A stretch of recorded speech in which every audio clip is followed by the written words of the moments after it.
¿Qué tal amigos? ¿Cómo les va? Bienvenidos a un nuevo ciclo de fitomedicina. En este caso vamos a hablar de plantas medicinales aplicadas al sistema nervioso central. Vamos a hablar de aquellos principios activos que pueden ser útiles para el abordaje específicamente, y en esta clase que vamos a dar hoy, de ansiedad e insomnio. Recordemos que las plantas medicinales tienen un uso prácticamente ancestral, ¿no? Ya desde que el hombre apareció en la Tierra se hablaba de que hay que utilizar lo que hay a nivel, digamos, de lo que es la naturaleza, ¿no? La observación de lo que hacían los animales propició de que el hombre conociera un poquito esos secretos de la naturaleza y de ese modo fueron incorporándose estos conocimientos. La figura emblemática podemos decir que es Hipócrates, el padre de la medicina. Nos vamos a ubicar en el siglo V a.C. Hipócrates ya hablaba de conceptos muy interesantes como era la histeria, y la histeria, bueno, había una creencia de que tenía que ver con las mujeres únicamente por una mala posición del útero. De ahí entonces que todavía quedó el término histerectomía como sinónimo de extirpación del útero, como un poco simbolizando de sacar la histeria, que era precisamente lo que se pensaba en esa época, ¿no? Como responsable de estos cuadros. Bueno, las fobias, la psicosis corporal, las manías, la epilepsia. La epilepsia era un poco una enfermedad conocida como enfermedad de los dioses, ¿no es cierto? Eran personas muy especiales las que tenían epilepsia y se consideraba que hasta podían llegar a tener poderes. La paranoia, los delirios tóxicos, todo esto fue de algún modo ya diagnosticado por Hipócrates. Hipócrates tenía una teoría basada justamente en estos desequilibrios, en estos trastornos de las emociones, y se basó básicamente en lo que se conoce como teorías hipocráticas. Estas teorías hipocráticas tenían que ver con alteraciones de los humores. La enfermedad se consideraba como una alteración de los distintos humores. Los humores eran las secreciones, ¿no? La bilis, por ejemplo, la mucosidad, la sangre, todo eso en función de desequilibrio generaba enfermedades. Por ejemplo, está el melancólico, que es un trastorno, que es el melancólico, hoy lo vemos como tristeza, abatimiento, que tiene añoranza, ¿no? De épocas pasadas. Bueno, antiguamente no se hablaba de depresión, se hablaba de melancolía. Y la melancolía tenía un origen en un trastorno hepático. Por eso la palabra melancolía en griego significa hígado negro, melanos colis, hígado negro. Hígado negro era una simbología de un hígado tóxico, un hígado que no estaba funcionando del todo bien y había que desintoxicar al paciente para hacer el abordaje de su cuadro. La Edad Media fue una edad un poco oscura de la medicina, básicamente porque se persiguió a muchas personas que oficiaban el arte de curar cuando no había formación médica. En este caso estaban las mujeres que trabajaban en el campo, que conocían las plantas, curanderas, que dentro de su cosmovisión y lo que era la creencia en ese momento de la enfermedad, se concebía que la enfermedad era producto de derivación de un espíritu maligno que ingresaba a la persona y había que expulsarlo. De ese modo entonces se podía volver a restablecer el equilibrio y la salud. Ahora bien, para poder expulsar a ese espíritu que estaba invadiendo, se utilizaban plantas llamadas alucinógenas. Plantas que en muchos casos tenían que ver con el belenio negro, la belladona, la mandrágora, las daturas. Y esas plantas generalmente tienen en común escopolamina, que es una molécula química que generalmente genera alucinaciones. Pero eso es lo que se buscaba a través de esas alucinaciones. Se creía, y esto creían estas mujeres, que estaban en contacto con los espíritus malignos que estaban generando la enfermedad. Lógicamente, en esos brebajes que realizaban y en esas alucinaciones que solían tener, esto, quien observaba desde afuera, era como mal visto. Se pensaba que estas mujeres estaban en contacto realmente con el demonio, haciendo pactos demoníacos. De ahí entonces que hubo la famosa casa de brujas, que hacía una suerte, digamos, de exterminio de todas estas mujeres, lamentablemente, porque la mayoría eran mujeres que oficiaban este arte de curar, y generó también por una cuestión de celos y competencia de que únicamente el arte de curar quedará en los reductos religiosos. Justamente en las iglesias estaban unas suertes de reductos donde se cultivaban plantas medicinales y esos reductos se conocieron en esa época como oficinas. La palabra oficina era un reducto pequeño, hoy lo tenemos con otro concepto, ¿no es cierto? Laboral más que nada, pero antes era el reducto de las plantas. Por eso muchas plantas, luego cuando pasan a farmacopea, pasaron como oficinales y muchas de ellas tienen la palabrita adherida. Por ejemplo, el romero es Rosmarinus officinalis, la valeriana es Valeriana officinalis. Pero bueno, tomó un poco la iniciativa de la iglesia a través de sus oficinas, donde incluso realizaban también bebidas, que muchas de ellas todavía las tenemos a la venta en algunos monasterios, como por ejemplo los licores benedictinos, que era una mezcla de hierbas con alcohol, de las cuales eran producto de esos cultivos en las oficinas. Pero bueno, la iglesia, ante el temor de crecimiento y que empiecen a aparecer estas brujas, ¿no?, que estaban en contacto con los demonios, empieza a denominar justamente demonología específicamente a aquellos que se atrevían a trabajar con plantas, especialmente en los cuadros psiquiátricos. Había muchos cuadros de demencia antiguamente, esquizofrenias, epilepsias, no se sabía cómo se abordaban y todo se concebía como que era producto de posesiones demoníacas. Entonces, de ahí que la iglesia después empieza a trabajar con lo que se denominó luego exorcismo, ¿no?, los procedimientos para expulsar a los demonios, porque fíjense, tanto la curandera como la iglesia creían en esa teoría de la invasión de los espíritus. Lo que pasa es que, como que la bruja, siempre hablando entre comillas, era la que pactaba con el demonio y eso entonces era mal visto. Bueno, en 1656 aparece en Francia el primer asilo, que era un lugar por lo menos donde podía ingresar la gente que tenía trastornos mentales. Pero ¿qué pasó? Era una suerte de bolsa de gatos. ¿Por qué? Porque ahí no solamente había trastornos mentales, sino ancianos que no tenían dónde poder vivir, pobres que tampoco tenían posesiones y caían en estos lugares, homosexuales que eran perseguidos, prostitutas también. ¿Y cuál era el tratamiento en estos lugares? Bueno, fíjense que era bastante traumático, peor que una cárcel. Fíjense que les daban eméticos, purgantes, sangrías, incluso había sangrías con alacranes, cosas, bueno, tremendas en esa época, torturas. Sí, el paciente de pronto tenía que confesar que había hecho un pacto con el demonio. Entonces, si confesaba eso, era salvado. Encadenados, se los encadenaba también, producto de que no había cómo manejar este tipo de situaciones. Veamos un poco los acontecimientos históricos que tuvo, digamos, la psiquiatría a través de los años, mientras no existió como psiquiatría. Fíjense que en 1576 la primera persona que empieza a hablar de enfermedades mentales, habida cuenta de que todo lo anterior era demonología, fue Felix Platter. Fíjense también la cantidad de años que pasó para que se pueda empezar a sacar las cadenas de los pacientes que estaban en estos asilos, de los esquizofrénicos, los paranoicos, los delirantes, ¿no es cierto?, los delirios de paranoia que había en esa época. Bueno, 1800 entonces Philippe Pinel prohíbe encadenar a los enajenados. 1845 empieza a describirse la enfermedad psicosomática como una nueva forma de comprender estas patologías. 1850 Moreau de Tours describe la insanía por hashish. Esto era consumido por lo general por los soldados de los sultanes turcos, lo hacían para envalentonarse, pero a la larga les generaba cuadros de insanía. 1858 Walter Dendy inicia la psicoterapia, fíjense, 1858. 1860 James Braid descubre el trance a través de la hipnosis y da origen a una nueva ciencia que empezó a llamarse sofrología. En 1900 aparece la figura de Sigmund Freud, que empieza a hablar del psicoanálisis como método de abordaje de trastornos emocionales.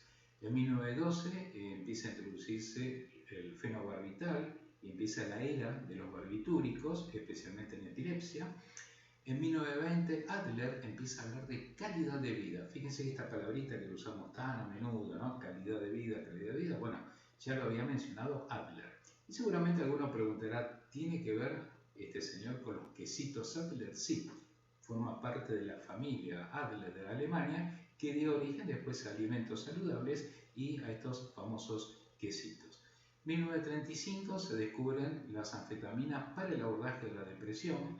Las anfetaminas se tomaban como para envalentonamiento, ¿no? Por ejemplo, los aviadores de la Primera Guerra Mundial tomaban anfetaminas para ser incluso más aguerridos. Entonces se pensaba que a medida que a uno lo envalentona, le daba como más energía, tenía que ser útil para la depresión. Bueno, nada que ver, porque a la larga las anfetaminas terminaban generando depresión. En 1960, Pearl inicia la terapia gestáltica y en 1980 aparece, por primera vez se empieza a hablar de la terapia cognitiva conductual, que suele ser muy renombrada, generalmente en los manuales de psiquiatría que provienen de los famosos DMS de Estados Unidos.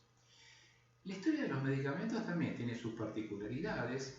Antes de 1853 había plantas y todavía se utilizaban algunos productos químicos bastante dudosos, productos de los alquimistas que venían ya de la Edad Media, pero en 1853 aparecen las sales de bromuro que tenían por lo menos una actividad bastante buena para lo que había entonces para el manejo de trastornos de ansiedad.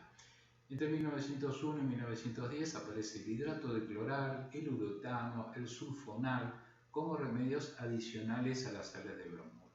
En 1912 aparece la era de los barbitúricos, el fenobarbital. En 1918 se retoma la valeriana, viejo remedio ancestral para trastornos de ansiedad, ya propiciado por Galeno en el siglo I después de Cristo, pero en este caso se aplicaba con éxito para las secuelas de guerra de la Primera Guerra Mundial. Fíjense el tiempo que pasó hasta que en 1950 aparece una nueva droga, la mefenecina como relajante muscular, y en 1960 aparece la famosa era de las benzodiazepinas. En este caso, la primera benzodiazepina fue el Librium, el clordiazepóxido, a lo cual le siguió 3 años más tarde el Valium, el famoso Valium, que es el diazepam. Y fíjense, en 1964 aparece el clonazepam, el ribotril, que es hoy por hoy la droga de entre los psicofármacos más vendida en el mercado argentino. Ya va a cumplir 60 años el clonazepam y es como que se reposicionó nuevamente y de manera, hasta puedo decir, alarmante en muchos casos. En 1987 aparece el famoso Prozac. Es un poco la era, junto con el alprazolam, que viene 3 años más adelante, la de los ansiolíticos, y también podían tratar trastornos depresivos leves, ¿no? Era como que actuaban en las dos facetas. Bien, cuando uno les menciona familia numerosa, inmediatamente pensamos en una familia con un clan numeroso, ¿no? Padre, madre y muchos hijos. Bueno, en realidad el verdadero concepto de familia numerosa tiene que ver con los psicofármacos. Veamos la familia CEPAM, todas las drogas que terminan en CEPAM. Son ansiolíticas e hipnóticas. Tenemos acá 22, todos los años van apareciendo nuevas. Esto es un verdadero problema para el médico prescriptor, porque son drogas con acciones realmente bastante parecidas unas con otras, y sin embargo hay que conocer los mecanismos de acción, las interacciones, y muchas veces ninguno de los médicos, por lo menos que yo conozco, se pone a investigar demasiado en lo que les trae el visitador médico, ¿no? Que le habla maravilla de tal o cual producto y luego investigamos poco. Creemos prácticamente como si fuera una doctrina, ¿no? Lo que nos dice el visitador y ya ahí lo aplicamos.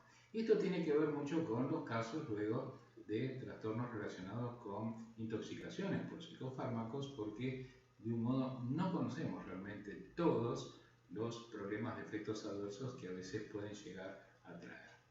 Estos efectos adversos son conocidos por todos: adicción, tolerancia, dependencia psicofísica, especialmente en el largo plazo. No vamos a quitar lo importante que suele ser la aplicación de estos psicofármacos en situaciones agudas, de emergencia. Nadie va a dudar en dar un psicofármaco, pero el problema es el largoplacismo de toma, cuando ya cronificamos la terapia y dejamos que el paciente toda la vida entonces siga manteniendo su pastillita.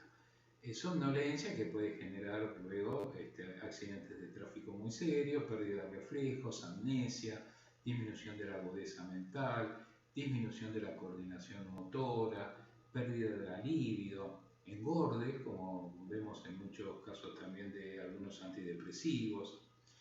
Y otros problemas muy serios que suele tener Argentina, entre tantos problemas que suele tener nuestro país, es el consumo de psicofármacos. Prácticamente 4 millones de argentinos lo consumen, representa el 17% del mercado farmacéutico, y Argentina en Latinoamérica es el país más consumidor de psicofármacos. Siempre estamos en las peores listas, lamentablemente. 68% son mujeres, lo cual habla justamente de la vulnerabilidad que suele tener el sexo femenino a la hora de tener que acudir a este tipo de productos, especialmente a veces por violencia de género, que se suelen ver a menudo, y eso hace que muchas mujeres lamentablemente terminen empastilladas, ¿no?, por estos trastornos sociales. Otro problema serio son los estudiantes, los jóvenes. 6% de los estudiantes de la secundaria consumen y sin prescripción. O sea, o lo roban a sus padres, o bueno, tienen dealers que propician este tipo de productos también. O sea, no solamente el dealer vende cocaína o vende marihuana, sino también este tipo de productos.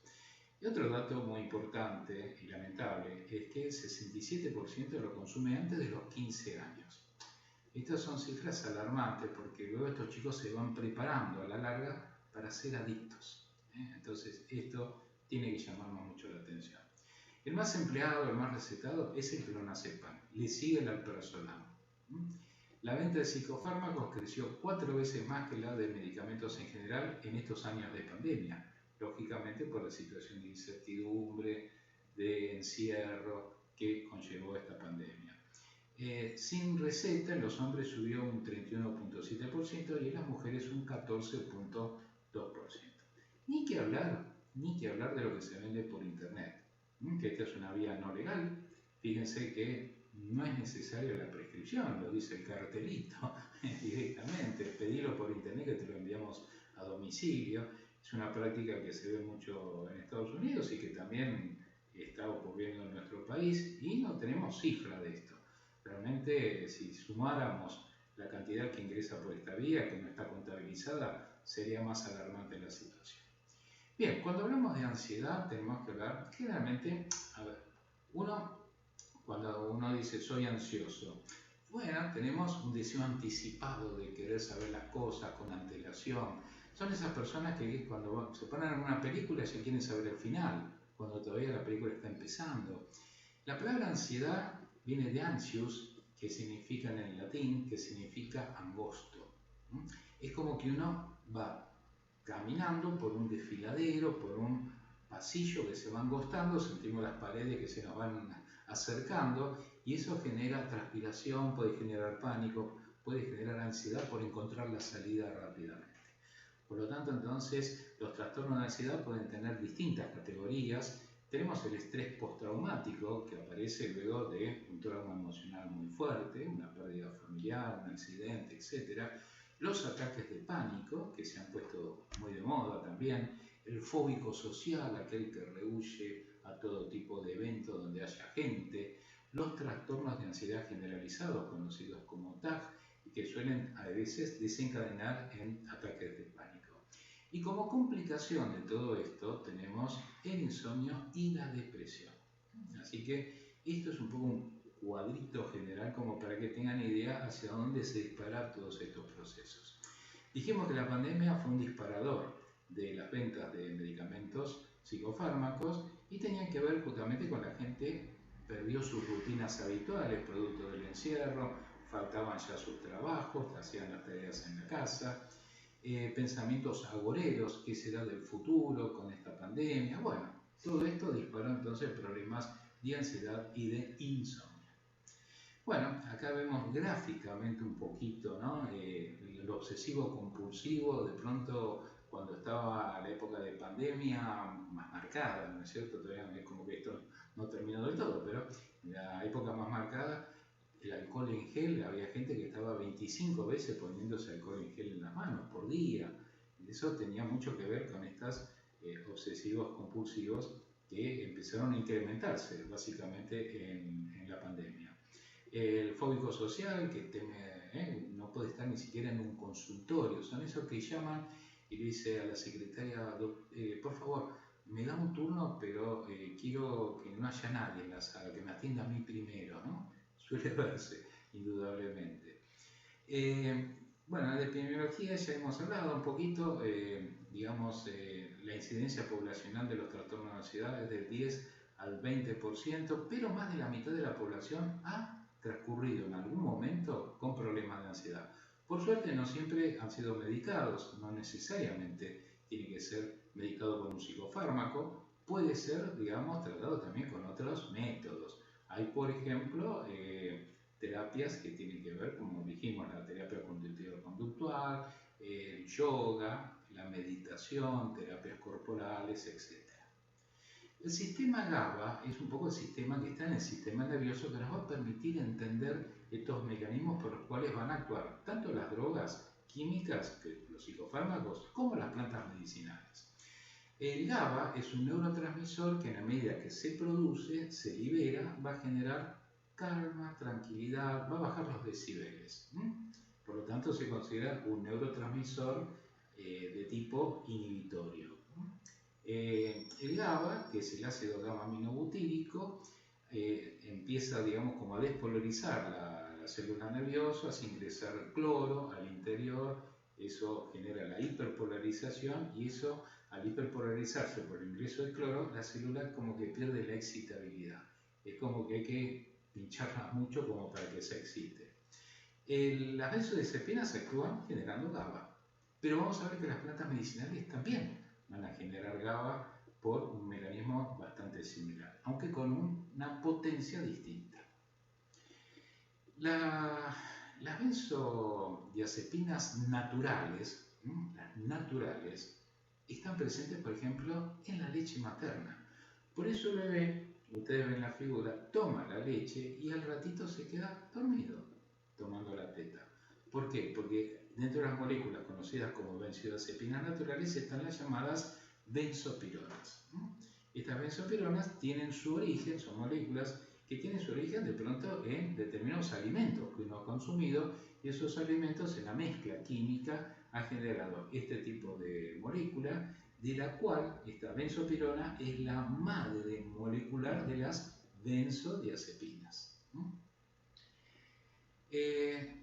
Esto implica de que entonces, si tenemos receptores para las benzodiazepinas, es porque, a ver, se generó solo por generación espontánea un receptor, adivinó de que iba a ingresar un psicofármaco, que iba a ingresar un Valium y por eso se hizo el receptor. Como pasa con los cannabinoides, tenemos receptores de cannabinoides pensando que en algún momento íbamos a consumir cannabis.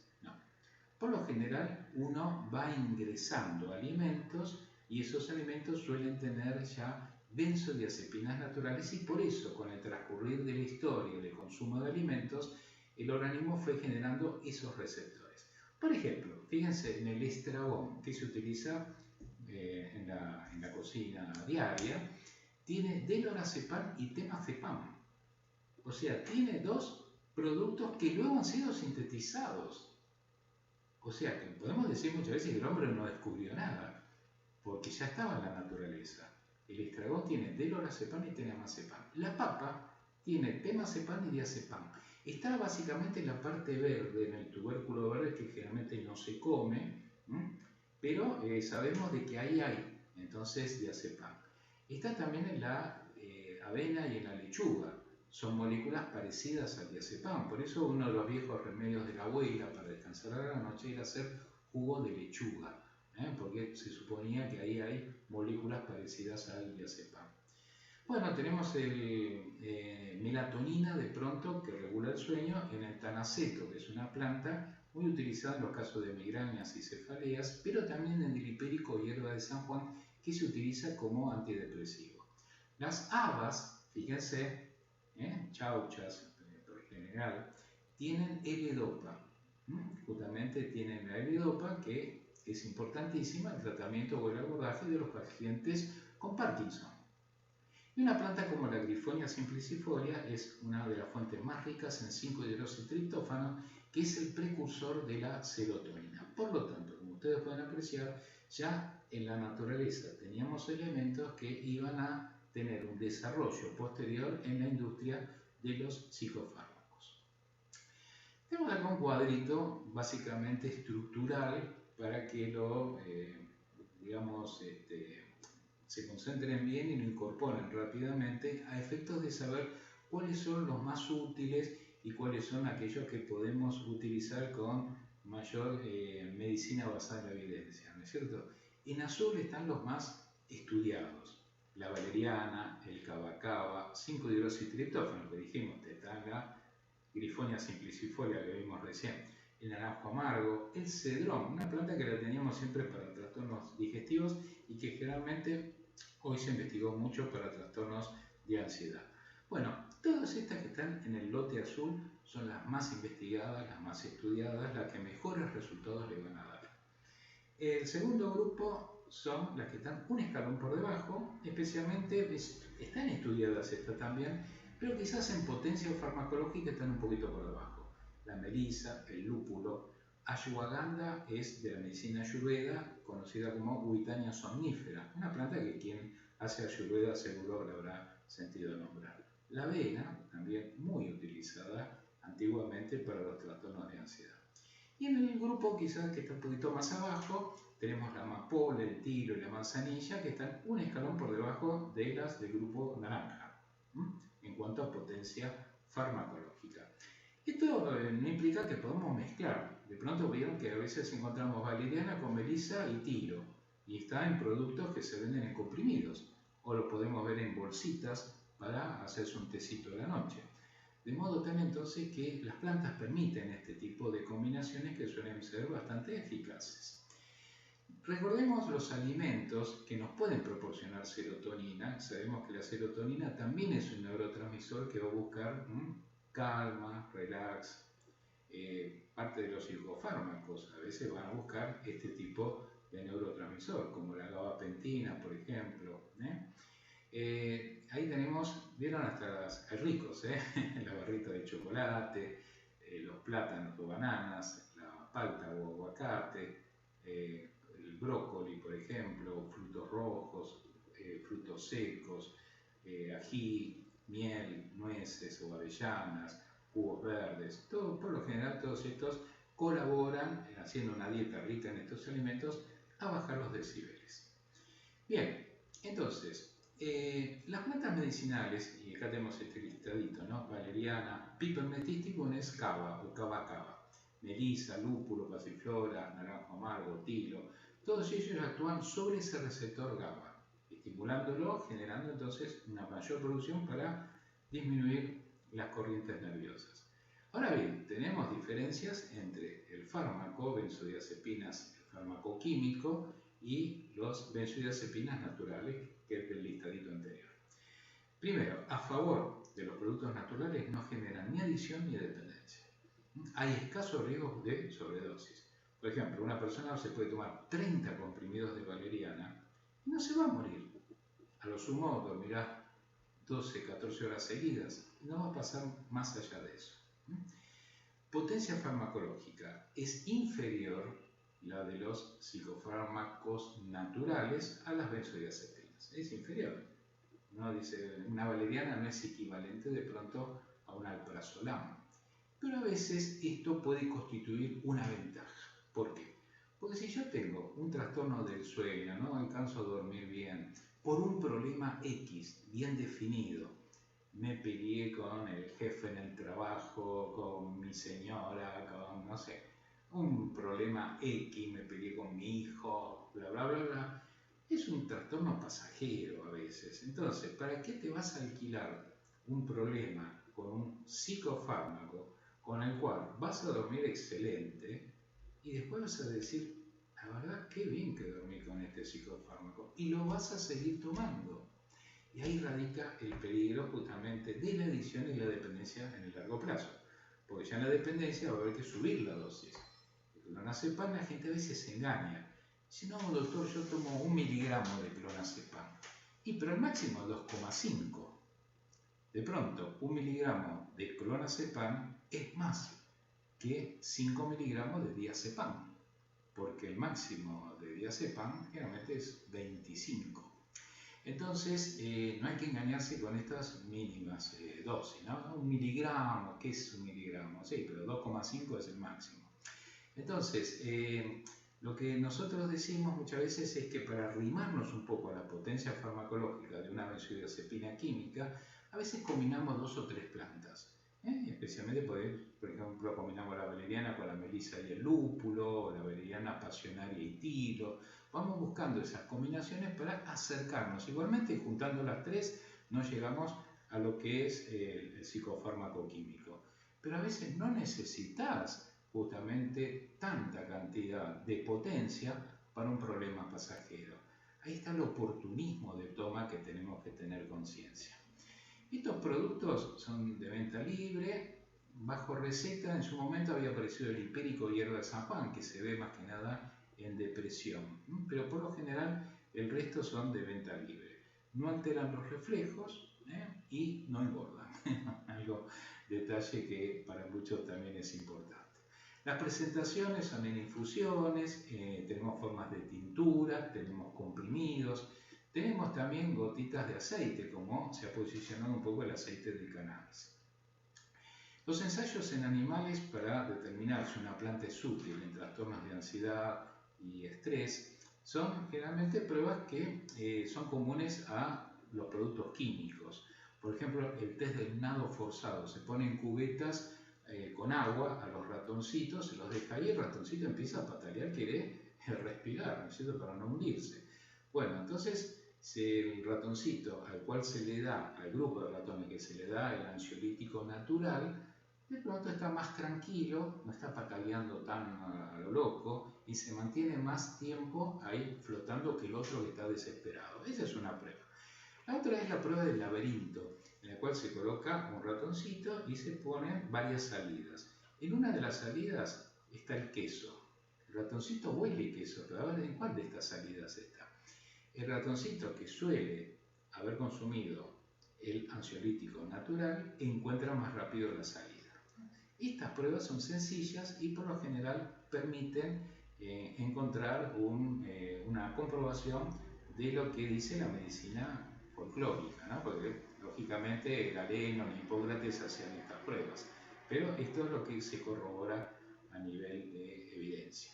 También está la escala de ansiedad de Hamilton, que uno dice a través de esta escala se van haciendo preguntas para ver qué grado de ansiedad suele tener el paciente. Son preguntas relacionadas con el estado de ánimo, los temores, si duerme o no duerme, si tiene reacciones intelectuales buenas, retiene, memoriza, etc. Bien, una de las plantas más conocidas indudablemente es la valeriana officinalis, que se usa la raíz, tiene una composición bastante compleja, especialmente ácido 5-alfa-valerénico, que es quizás el principal, tiene iridoides y tiene GABA. Fíjense que tiene ácido gamma-aminobutírico entre su composición. Lo que actúa es el conjunto de principios activos. La dosis, generalmente para la ansiedad, son 200 miligramos, especialmente en forma de comprimidos, pero en insomnio la dosis tiene que ser más alta. Por lo general, orilla entre 500 y 700 miligramos, y esa es la dosis que ha sido validada desde el punto de vista de estudios científicos. La tintura se pueden dar 25 a 50 gotas 2 a 3 veces al día. Recordemos que cualquiera de estas plantas de las cuales estamos hablando son aplicables a la ansiedad y son aplicables al insomnio. De día se pueden tomar, relajan, ninguna de ellas son hipnóticas. Relajan, está uno más tranquilo y tomadas de noche concilian mejor el sueño. Estos son algunos de las evidencias y trabajos publicados, incluso para reducir la ansiedad en pacientes que están con tratamiento de cáncer, por ejemplo, o tienen que hacer estudios que genera una suerte de temor, una estereosalpingografía, por ejemplo. Bueno, calidad de sueño en las posmenopáusicas. Incluso los niños con problemas de ADH, ¿no? Que hiperquinesia y déficit de atención. La combinación de valeriana y melisa, acá tenemos el trabajo publicado, ha dado buenos resultados. Esto es interesante porque a veces estos chicos se los medica con remedios mucho más fuertes y que a la larga son dudosos en el largo plazo. Tenemos entonces productos en el mercado con valeriana, hay varios, se venden también con vitamina o asociado también a otras plantas. La pasiflora passionaria, la flor de la pasión, que también ha sido utilizada desde hace muchos años, se utiliza la parte aérea, tiene flavonoides, algunas trazas de alcaloides, es ansiolítica y también antiespasmódica. A veces el paciente ansioso está a veces con algunos dolores abdominales y en estos casos la pasionaria por su efecto antiespasmódico, lo mismo la melisa tiene un efecto antiespasmódico, suelen ser útiles. En algunos ensayos clínicos se demostró resultados similares al oxazepam. Acá tenemos una planta que se ha acercado por lo menos bien a lo que es un producto químico. Se puede dar en infusión, en extracto seco, en tintura, siempre ahí tienen las dosis con las cuales se pueden llegar a utilizar. Acá tenemos trabajos, efectos, por ejemplo, para control de ansiedad, similares a la midazolam. Tenemos también un doble ciego en trastornos con alteraciones del sueño, trastornos de ansiedad generalizado, también un ensayo doble ciego, realmente resultados que han sido alentadores. Lúpulo. El lúpulo que tiene un sabor amargo, que es lo que descubrimos en la cerveza, ¿no? Cuando tomamos la cervecita, veo que ese gustito amargo tiene que ver con el lúpulo. Bueno, lo que se utiliza son las inflorescencias femeninas conocidas como estróbilos. El lúpulo es de la familia del cannabis, está dentro de la familia Cannabiceae, que está el cannabis y esta y otras plantas que no son de todo conocidas. Tiene flavonoides, algunos principios amargos, aceite esencial. Se puede usar en infusión, lo que pasa es que en infusión es un poco amarga, por lo general recomendamos quizá la tintura, y la tintura puede asociarse también a la valeriana. De pronto, para descansar bien le podemos decir, coloque 25 gotas de valeriana y 25 del lúpulo. Juntas son 50 gotas y eso se lo toma en un poquito de agua a la noche y con eso descansa. Y si no, lo puede tomar de día con menos cantidad, 30 gotas a la mañana y 30 gotas a la tarde. Si lo hacemos combinado 15 y 15, si no de cualquiera de ellas de forma única. Acá tenemos otras evidencias justamente de ensayos con el lúpulo. Acá tenemos abajo el lúpulo con valeriana, con buenos resultados. Naranjo amargo. La corteza del naranjo amargo, lo que está en la cáscara, tiene, digamos, compuestos como flavonoides y aceites esenciales que ha dado muy buenos resultados también. Es una de las de las que recomiendo mucho, a veces no se consigue tan fácil en algunas farmacias, pero es realmente muy efectiva. Algunas otras partes del naranjo amargo han sido ensayadas en otras patologías. En cáncer de próstata, por ejemplo, la pectina, la parte blanca de la cáscara, ¿vieron? Eso se llama pectina, se han modificado a nivel de laboratorio, se han hecho unos cambios en la estructura molecular y esos cambios han sido positivos para el abordaje del cáncer de próstata. Hay productos en el mercado, no en el nuestro, en otros países sí, para cáncer de próstata.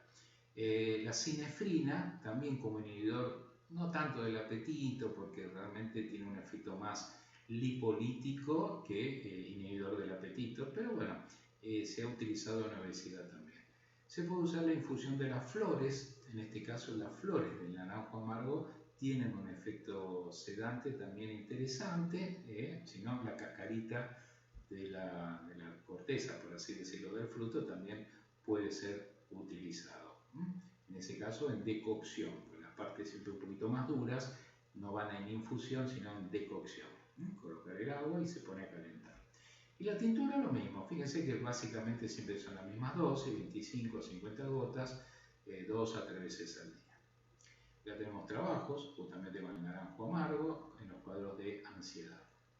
Cava cava es una planta que tuvo un auge muy importante en los 90 y en la primera parte, digamos, del nuevo siglo. Se utiliza el rizoma, es una planta que no es originaria de América, es de la zona de Polinesia. Tiene un efecto realmente bastante interesante, no actúa directamente sobre el sistema GABA, lo hace de manera muy moderada, lo cual habla de que hay otras vías anexas que pueden tener buenos resultados. Actuaría más que nada en el sistema límbico, ¿no? Que es el hipocampo, el núcleo amigdalino, El cava cava se suele dar en bebidas, brebajes, cuando uno llega a Polinesia y son recibidos al bajar del avión con las guirnaldas y se da un brebaje de cava cava como señal de bienvenido a nuestra tierra, ¿no es cierto? Se ha descubierto, y acá viene un poco, uno dice, esta es muy buena planta, pero ha tenido una época oscura. ¿Por qué? Porque se le ha vinculado a casos de hepatotoxicidad. El caso de dermatitis básicamente si uno toma demasiado sol, está permanentemente en el sol, como puede suceder en la Polinesia y tomando mucho cava cava, se ha visto algunos casos de dermatitis. Pero me quiero referir al caso de la hepatotoxicidad porque se vinculó con que ha habido 50 muertes por hepatotoxicidad vinculados a cava cava. Luego, cuando se investigó realmente, y eran pacientes que decían, yo consumí unos productos que decían cava cava, habían descubierto que en realidad no había cava cava en esos productos, sino que había una planta por adulteración de los chinos, conocida como Aristolochia sinensis, que es la aristoloquia china, que tiene ácido aristolóquico que es altamente tóxico para el hígado. Por lo tanto, entonces no era culpa de cava cava, sino realmente culpa de este tipo de adulteraciones. Pero bueno, lamentablemente le cayó toda la negativa al cava cava, le costó como al propóleos, ¿no es cierto?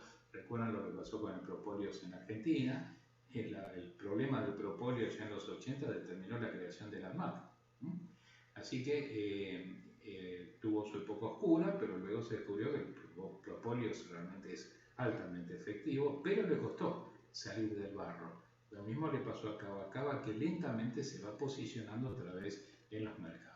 Trabajo con cava cava, como pueden apreciar ahí en pantalla, incluso en algunos casos hasta de adicciones. Melisa. La melisa es una planta muy utilizada, las hojitas de melisa. Tiene aceite esencial, flavonoides, por ejemplo. Es sedante, espasmolítica también, estimula un poco la coleresis a nivel de vesícula biliar, inductora del sueño. Hay cremitas de melisa muy efectivas para las aftas bucales. Se hacen cremas al 1% con un extracto acuoso oleofilizado. Y la melisa se puede dar en infusión, se puede dar en tintura. Generalmente no hay comprimidos, salvo que uno mande a preparar extracto seco de melisa en forma de comprimidos o cápsulas. La melisa ha sido muy útil en los trastornos de, digamos, adolescentes durante el ciclo menstrual. Generalmente hay picos de ansiedad, trastornos del sueño durante el ciclo menstrual y en este trabajo con 50 pacientes ha dado muy buenos resultados. Acá tenemos más trabajos justamente como antiestrés, trastornos del sueño, la melisa incluso con el donepezil para el tratamiento de la agitación nerviosa de los pacientes con Alzheimer. Todos casos documentados, publicados y con buenos resultados. El tilo, un poco a veces lo dejamos por último porque quizás era que está en la escala esa de no tanta fuerza, ¿no es cierto? No tanto potencial farmacológico. Se suele utilizar generalmente mezclado con otras plantas. A veces asociamos tilo con amapola, con melisa, tilo, valeriana, pasionaria, y de esa manera tiene buenos resultados, siempre asociada. Fíjense que el tilo tomado en alta concentración solito puede generar insomnio, o sea, hasta puede generar un efecto paradojal.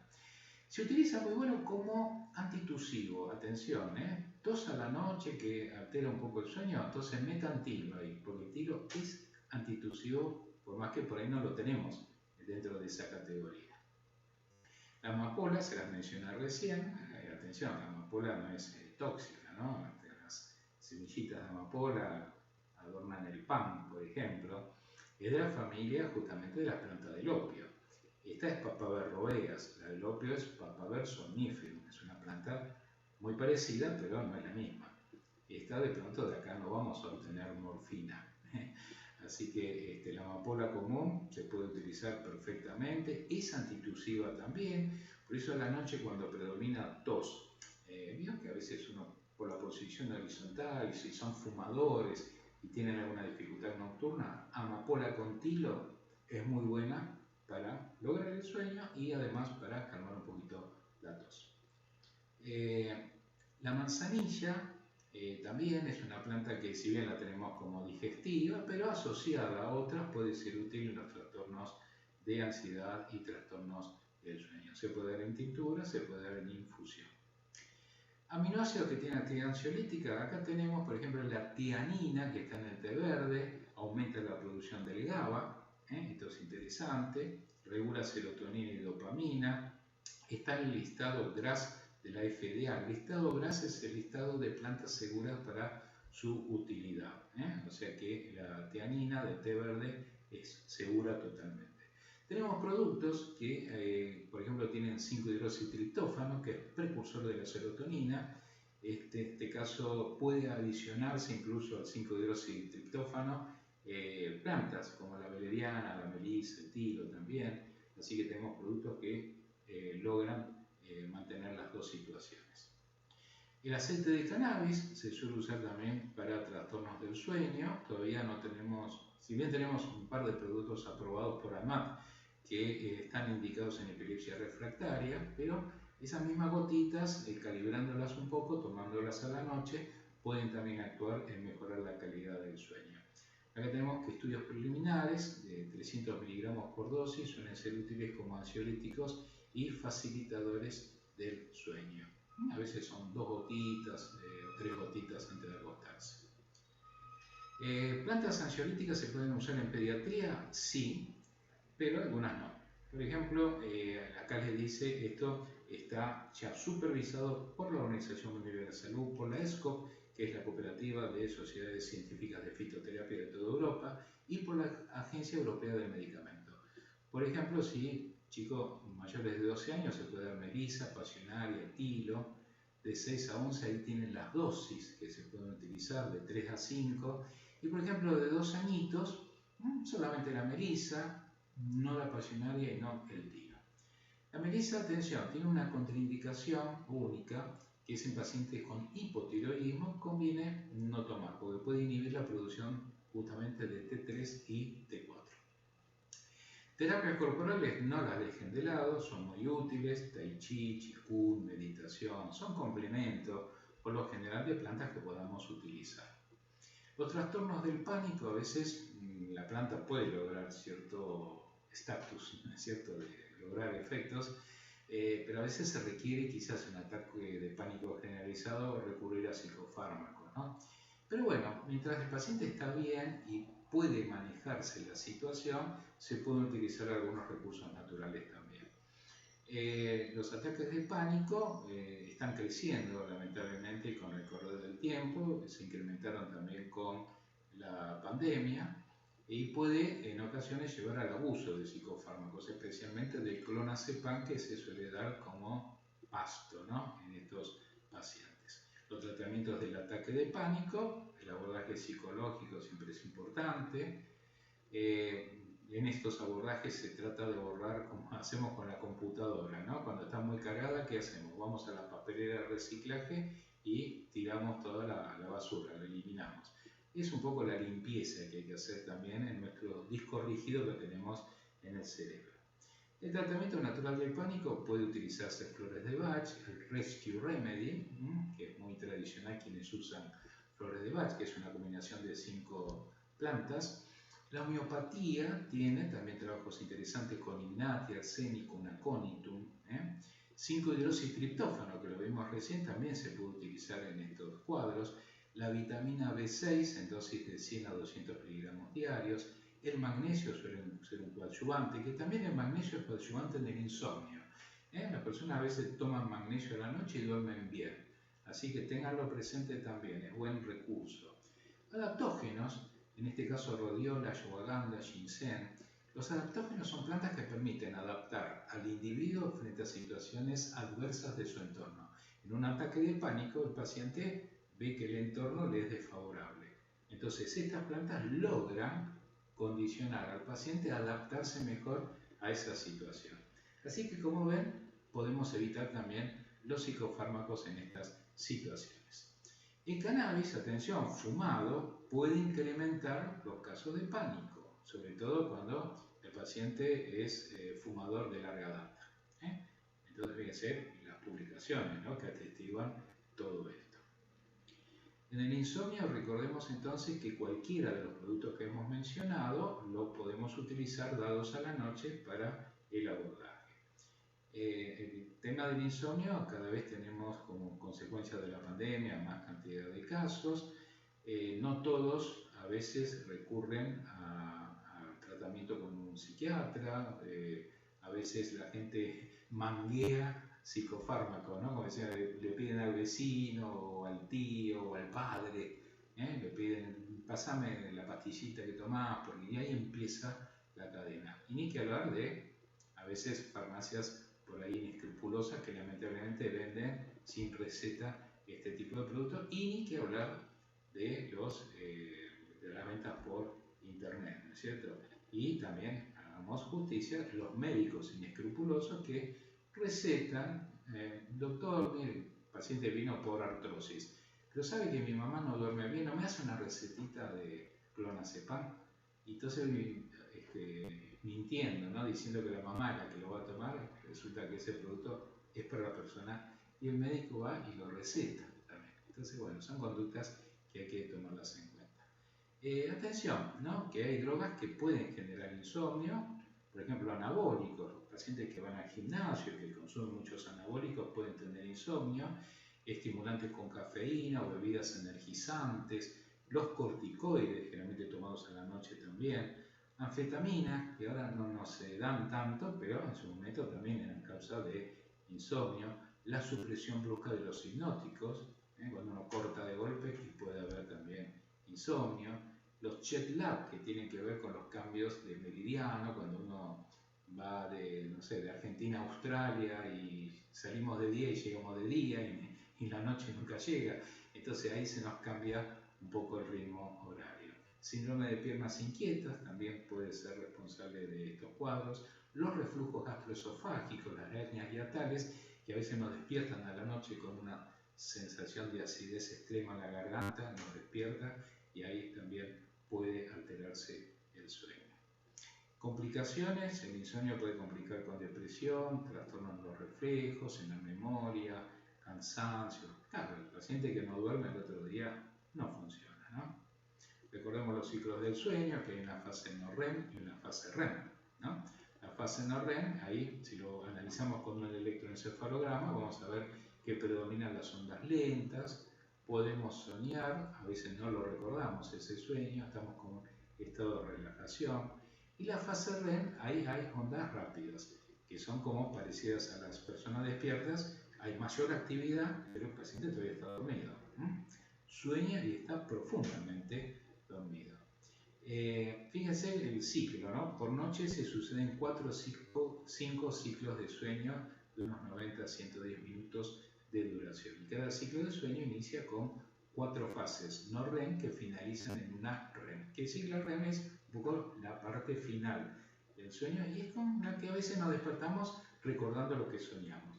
En cambio, los primeros sueños que tienen que ver con la fase no REM, esa a veces nos cuesta más identificar qué fue lo que realmente soñamos.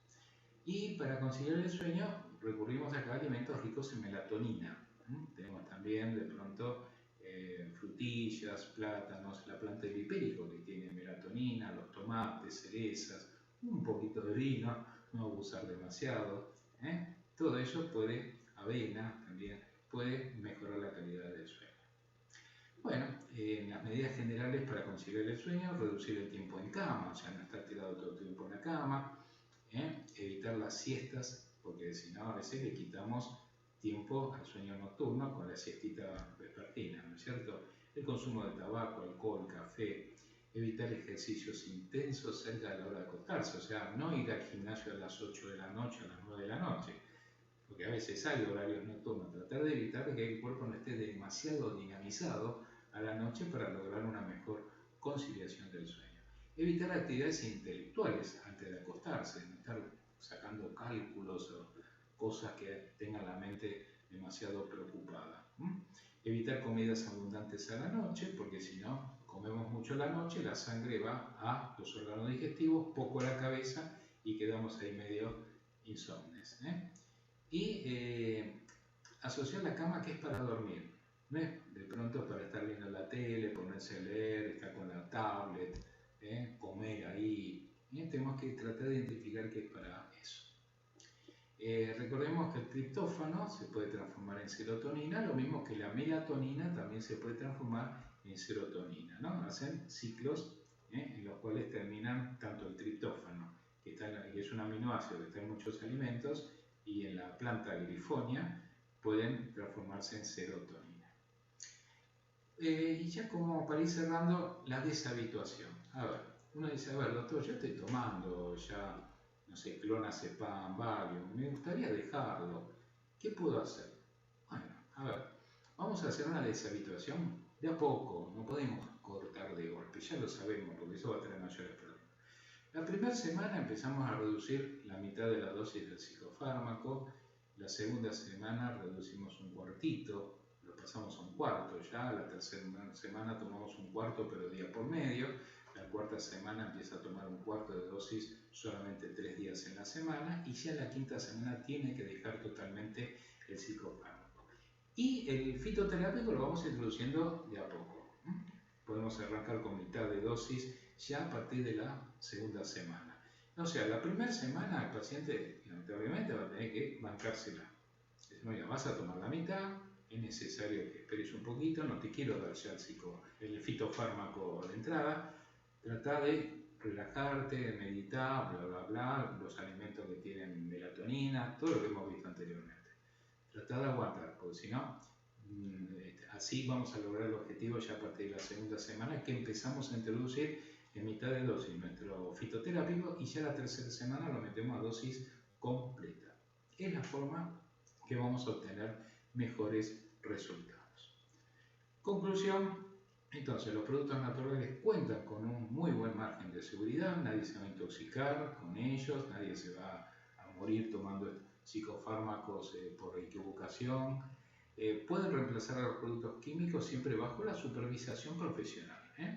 Los ansiolíticos naturales tomados a la noche mejoran la calidad del sueño, eso está comprobado, pero además sí podemos adicionar algunos otros elementos como minerales, especialmente el magnesio, la vitamina B1 también pueden considerarse coadyuvantes.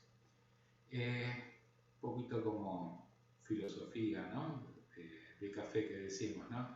Más Platón y menos Prozac, como el libro de Malinov. Es decir, tratemos no de solucionar nuestros problemas siempre con psicofármacos, sino que también tenemos un poco que trabajar los aspectos emocionales, tenemos técnicas, tenemos que aprender a conocer nuestro cuerpo y no ya vehiculizarlo hacia la toma de drogas químicas.